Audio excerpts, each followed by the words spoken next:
So yes, we're going to talk about accounting for a little bit. If we can move on to the next slide. So this is what I call the good news slide out of the two slides that I'll talk through with you today, because as widely heralded, the ISB amended IAS 12 to introduce an exception from the usual need to consider or account for any deferred tax when we're talking about Pillar 2. That exception is mandatory, so it's not optional, and that's really driven by one of the key things that the standard setters want to achieve here, which is consistency between groups. So it didn't want some groups attempting to include deferred tax, others not, and potentially including it in different ways, because as we've seen already, these rules are very complex. I imagine that that's quite a good news, because I can imagine the general appetite for thinking about deferred tax as well as everything else you need to consider for these rules was probably quite limited. FRS 102 has effectively got matching changes which achieves the same result for FRS 102 reporters, and US GAAP has gone a little bit further with the FASB fairly early on confirming that they see this as an alternative minimum tax, and as such deferred tax will not be in point at all.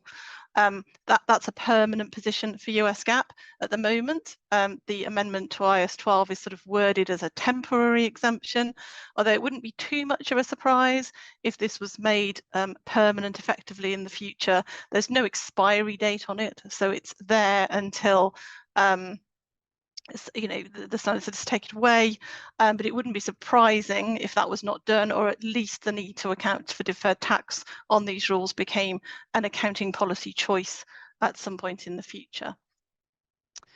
If we can move to the next slide.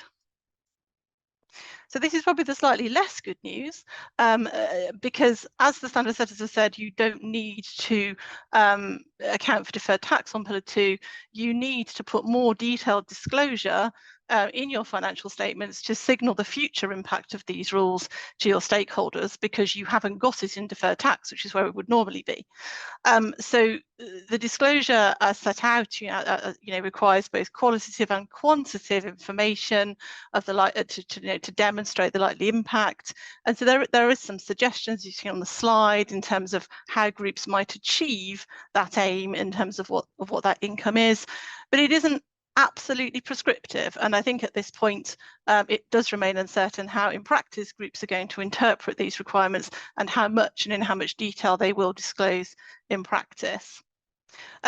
Worth noting that there is an exemption from this particular disclosure, not the ones on the previous slide, but this particular disclosure for entity accounts in practice under 102 and IFRS, where the equivalent information is present in consolidated accounts that the entity is included in. It's worth saying that this is a short-lived disclosure, effectively, because once the rules are properly enforced for all relevant group territories, you won't really need this disclosure anymore, because you'll just have your current tax and you won't need to signal the impact on the group.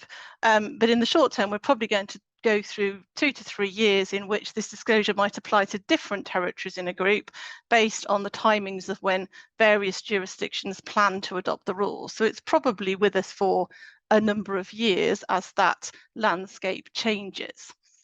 We do expect some audit to focus on the disclosure in the upcoming busy season, and to an extent this is definitely understandable, because for many territories like the UK, the rules are actually coming into force in the next accounting period. So there's going to be a concern to avoid scenarios in which the actual impact, in the numbers in next year's accounts is very different to what is signalled in the disclosure in the prior year.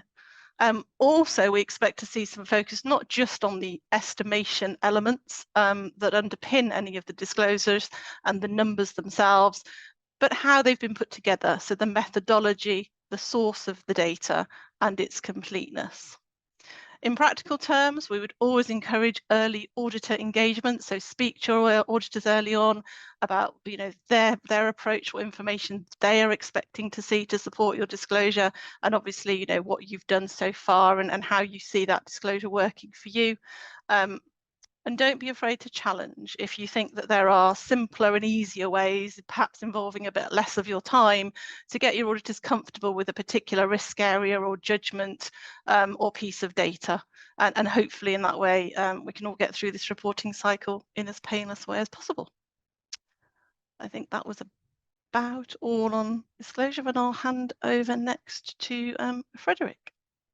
So we've created a compliance process roadmap, which would definitely help you in a painless process, Michelle, as you called it. It shows a step-by-step process with steps ordered by priority. And it also takes into account the transitional relief of the safe harbors that we just described. And similarly, I think there are two milestones in it. One is the Q1 2024 financial reporting. And then eventually in 2026, there's the actual tax compliance and the submission of the Pillar 2 filings. Doing it in this order and an order of priority will help making Pillar 2 compliance a manageable process for you. As a starting point, we would recommend that you create a Pillar 2 profile of your group. And that would be to determine, does your group meet the revenue requirements, do certain of the exclusions apply, and which of the Pillar 2 rules would actually apply, in which of the jurisdictions where we're based, and as of when. And this determination will help you in the next process. The next step would be to perform the safe harbor analysis. And doing this, as we saw in the poll and the results of the poll, it will help you prioritize your efforts, because the jurisdictions who satisfy the transitional safe harbors, they benefit from a significant reduction in compliance efforts, and the top-up tax will be nil. Similarly, the jurisdictions that do not satisfy the safe harbors, they will require a full globe calculation. And then looking at those jurisdictions, it helps ordering them by size, by risk, by complexity, and then grasp the magnitude of the impact of Pillar 2. And in addition, it might be sensible to deep dive into those jurisdictions that may potentially cause a significant amount of undertaxation and try to understand those elements that are the root cause of the undertaxation in those jurisdictions. And once you have a clear overview of the jurisdictions that require full globe calculations, you might want to evaluate your ability to extract the relevant data points from your systems and to identify whether there are any data gaps between the required data and the data that your systems can currently provide, and in what detail. By having a very good understanding of your activities in each jurisdiction where you're based, this will show you that you may likely not need all the 150 data points for each of the jurisdictions where you're based. So again, a filtering process helps you make this a sensible process. Subsequently, performing this data analysis on time, it will help you to give input to your systems and make sure they're fine-tuned, they provide the relevant detail. And that, of course, is very helpful in a more automated compliance process going forward. Similarly, by evaluating the data requirements and the data you can provide in your systems, there might be opportunities to look in automating the extraction of data from your systems into your Pillar 2 modules or in the calculation of your Pillar 2 calculations. And what we're seeing in practice is already clients are using various solutions to that and to automate parts of this process.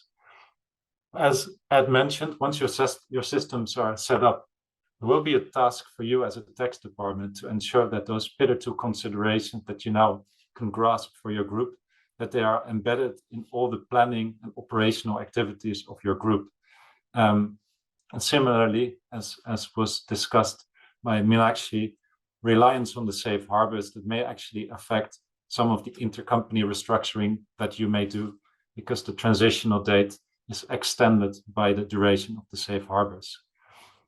Once you have all of this set up, likely with some manual interventions, you will be able to provide the quarterly Pillar 2 calculations that will be relevant for your disclosures in 2024. And then it becomes, having that in place, then it becomes a matter of organizing your tax compliance affairs of the deadlines 25, 26. And to start with, we would really recommend you to identify the local specifics in each of the jurisdictions where you're based, both for compiling the minimum tax return and filing the tax return. because that information is critical to establish a sound process. And similarly, we would recommend you to organize a clear process around the GLOBE information return preparation and a review of all the jurisdictional elements, so the information on each jurisdiction where you're based, to have a clear process on who provides the data, who reviews the data. And similarly, we would recommend you to have clear process and responsibilities in place for the tax preparation and tax filing process between your central tax team, your local tax and finance departments, and your external tax accountants and tax advisors. Following a step plan like this step plan, which we think is very sensible based on priority, this will set you ready to eventually file your first batch of Pillar 2 filings in 26, and more imminently your Q1 financial disclosures in 2024. If we could move on to the next slide, please. We've summarized the steps in my previous slide in a much shorter format in the next slides, and they could be summarized again as 10 steps.